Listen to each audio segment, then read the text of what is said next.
Welcome back dear student. जैसा कि आपको पता है ई lecture series strategic human resource management में हमने 5th यूनिट शुरू की थी और उसमें आज जो हम टॉपिक ले रहे हैं वो है strategic human resource practice in future. कि आने वाले टाइम में जो स्ट्रेटेजिक ह्यूमन रिसोर्स का फील्ड है उसके अंदर क्या क्या चीज़ें हमें देखने को मिल सकती हैं उनको यहाँ पे हम पढ़ेंगे। जैसा कि हम देखें, the future of strategic human resource management is mainly depend on planning strategic priorities, major SHRM practices in future are as follow. कि आने वाले टाइम में यदि देखा जाए तो जो SHRM है वो डिपेंड होगा किस पर, प्लानिंग पर और स्ट्रेटेजिक प्रियोरिटी जो हमें इन एडवांस डिसाइड करनी होंगी। जैसा कि हम देखें, फर्स्ट है आपका एथिक्स एंड HRM। एथिक्स तो आपने पढ़ा ही है। एथिक्स होता है कोड ऑफ कंडक्ट, वो कोड ऑफ कंडक्ट जो हमें फॉलो करना है। अब ये जो कोड ऑफ कंडक्ट हमें फॉलो करना पड़ता है ये होता क्या है, जैसे कि आप देखें कि किसी भी बिज़नेस के अंदर जो एम्प्लॉयर एम्प्लॉय की रिलेशनशिप होती है उसके अंदर एम्प्लॉय की कुछ रेस्पॉन्सिबिलिटी होती हैं किसके रिगार्डिंग, ऑर्गेनाइजेशन के रिगार्डिंग। ऐसे एम्प्लॉय के कुछ राइट्स भी होते हैं जो से ऑर्गेनाइजेशन से मिलते हैं।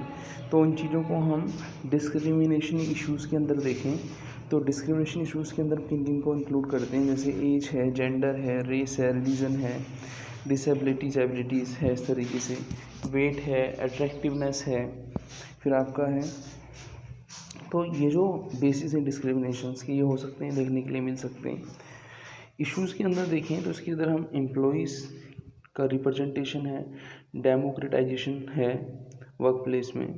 इसमें आप देखें तो कभी कभी एम्प्लॉई स्ट्राइक वगैरह भी करते हैं, उन चीज़ों को हम यहाँ पे रखेंगे वर्क प्लेस के अंदर।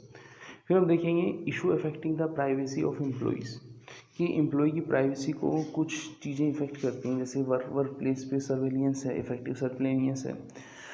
Issue affecting the privacy of the employer, employer की प्राइवेसी को कैसे इफेक्ट करता है आपने देखा होगा, जो आपके विशिल ब्लोइंग कॉन्सेप्ट जो होता है उसके अंदर कोई एम्प्लॉय होता है जो ऑर्गेनाइजेशंस को पहले आगाह कर देता है कुछ चीज़ों के बारे में जो ऑर्गेनाइजेशंस की, जिन पर ऑर्गेनाइजेशन की सक्सेस डिपेंड होती है। तो यदि आप देखें तो issue affecting the privacy of employer, तो वहाँ पे हमें विशुअल ब्लोइंग के कॉन्सेप्ट को इम्पोर्टेंस देनी होती है। फिर हम बात करते हैं issue related to the fairness of the employment contract and balance of power between employer and employee, कि जब एम्प्लॉयर एम्प्लॉय के बीच में एम्प्लॉयमेंट का जो कॉन्ट्रैक्ट होता है उसमें फेयरनेस होनी चाहिए, बैलेंस होना चाहिए पावर्स का एम्प्लॉयर और एम्प्लॉय के बीच में। इसके अलावा ऑक्यूपेशनल सेफ्टी एंड हेल्थ है, उसका भी हमें क्या ध्यान में रखना है। तो ये हम एथिक्स के अंदर पढ़ते हैं, ethics and human resource management के अंदर पढ़ते हैं।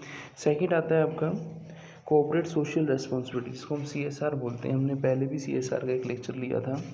CSR और HRM को हम समझते हैं यहाँ पे। जैसे कि आपको बताया कि कॉर्पोरेट सोशल रिस्पॉन्सिबिलिटी क्या होती है, कि हर बिजनेस जिस एनवायरनमेंट के अंदर वर्क करता है उस एनवायरनमेंट के रिगार्डिंग उसकी कुछ रेस्पॉन्सिबिलिटी होती है कि वो सोशल वेलफेयर करे, एनवायरनमेंट की प्रोटेक्शंस करे। अब उसमें ह्यूमन रिसोर्स मैनेजमेंट का क्या क्या रोल रहता है कि CSR को पूरा करने में, उस चीज़ को हम यहाँ पे देखें। तो जैसा कि आपने देखा होगा कि due to change in time environment में काफ़ी चेंजेस आए हैं और उसका एक कारण किसको माना जाता है, बिजनेस जो है, बिजनेस वर्ड जो है, बिजनेस वर्ड को भी माना जाता है। तो इसलिए बिजनेस वर्ड की रिस्पॉन्सिबिलिटी हो जाती है कि कॉर्पोरेट सोशल रिस्पॉन्सिबिलिटी के अंदर वो एनवायरनमेंट प्रोटेक्शंस के लिए कुछ करें। अब एनवायरनमेंट प्रोटेक्शंस के लिए वो क्या कर सकते हैं उसको यहाँ पे हम डिस्कस करते हैं। आपने देखा होगा कि हर बिज़नेस को अपने प्रॉफिट्स का कुछ परसेंट क्या करना पड़ता है, CSR पे खर्च करना पड़ता है। ये जो कॉन्सेप्ट्स हैं ये हमने पहले भी पढ़ा था CSR का। तो HRM को करना क्या है, ठीक है ना। तो कॉर्पोरेट सोशल रेस्पॉन्सिबिलिटी में also refer a corporate citizenship and can involving incurring short term cost that do not provide a immediate financial benefit to the company, कि वो सोशल कॉस्ट जिससे हमें कोई इमीडिएट बेनिफिट तो नहीं हो रहा कंपनी को, लेकिन आने वाले टाइम में वो हमारे लिए बहुत महत्वपूर्ण होता है, बहुत ज़रूरी होता है। तो वो कौन कौन सी चीज़ें होती हैं उनको हम यहाँ पे देखते हैं। जैसा कि आप देखें तो आपने देखा होगा कि कुछ सोशल पॉजिटिव चेंजेस लाने होते हैं, जैसे सपोज मान लीजिए एजुकेशन पे कुछ खर्च करना है, सोसाइटी के बेनिफिट पर कुछ खर्च करना है, ठीक है ना, नेशन के लिए कुछ खर्च करना है। तो वो सब चीज़ें CSR के अंदर हम पढ़ेंगे। तो ये सेकंड पॉइंट था CSR and HRM। Third point आता है परफॉर्मेंस मैनेजमेंट। परफॉर्मेंस हम किसकी बात करेंगे, परफॉर्मेंस हम किसकी बात करेंगे, जो ह्यूमन रिसोर्सेज हैं उनकी परफॉर्मेंस की बात करेंगे। तो हमें करना क्या है, Performance management is the process by which manager and employee works together to plan, monitor and review a employee work's objective and overall contribution to the organization।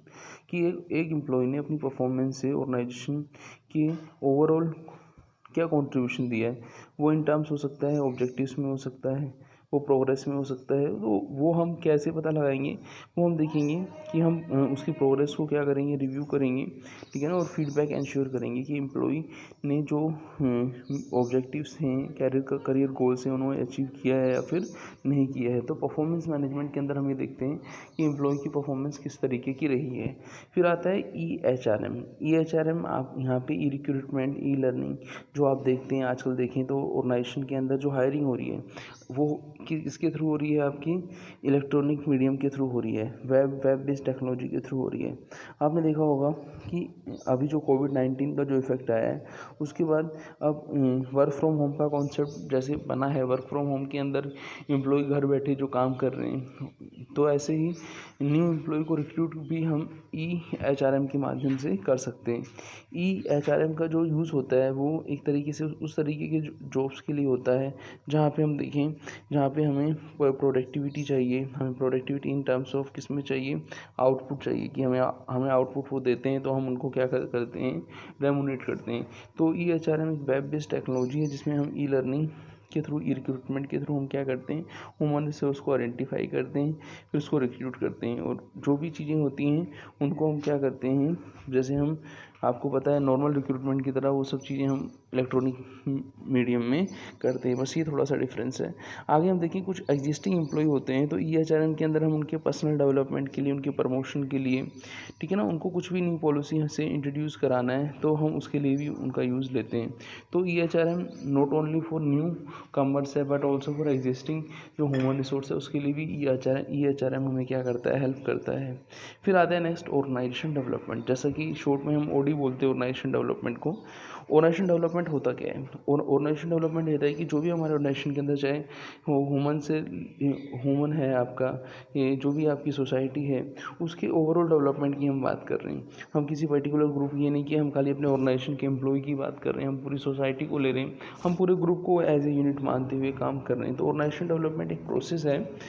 OD is a field directed at intervention in the process of human system, कि human system चाहे वो formal हो, चाहे informal group हो, चाहे वो organisation हो, चाहे वो कम्युनिटी हो, चाहे वो सोसाइटी हो, उसकी इफेक्टिवनेस को हमें इंक्रीज़ करना है। किसके थ्रू, वेल डिसिप्लिन्स के थ्रू, बिहेवियर साइंस के थ्रू। बिहेवियर साइंस का मतलब समझिए कि हम इस तरीके से एनालिसिस करते हैं जो हमारे ऑर्गेनाइजेशन के अंदर ह्यूमन बीइंग है, उनका जो बिहेवियर का हम इस तरीके से एनालिसिस करते हैं कि वो हमें ऑर्गेनाइजेशन डेवलपमेंट में क्या करता है, हेल्प करता है। तो वो क्या कहलाता है, ऑर्गेनाइजेशन डेवलपमेंट कहलाता है। नेक्स्ट आता है अपना डाइवर्सिटी मैनेजमेंट। डाइवर्सिटी मैनेजमेंट, जैसा कि आपने देखा होगा कि वर्कफोर्स जो होती है डाइवर्स होती है। डाइवर्स कैसे होती है, आपने देखा होगा कि अलग अलग वर्कफोर्स, अलग अलग फीचर, अलग अलग कैरेक्टरिस्टिक्स, अलग अलग उनके आउटपुट, तो वो सब चीज़ें होती हैं। और अलग अलग वर्कफोर्स के लिए हमें अलग अलग क्या करना पड़ता है, मेंटरिंग करनी पड़ती है, उनकी वर्क क्लाइमेट में चेंज करना पड़ता है, उनको एम्पावरमेंट करना पड़ता है। तो वो सब चीज़ें हैं कि हमें एम्पावरमेंट करना है। डाइवर्सिटी जो है हमारे मैनेजमेंट है, चाहे वर्कफोर्स है, उसका हमें क्या करना है, एम्पावरमेंट करना है।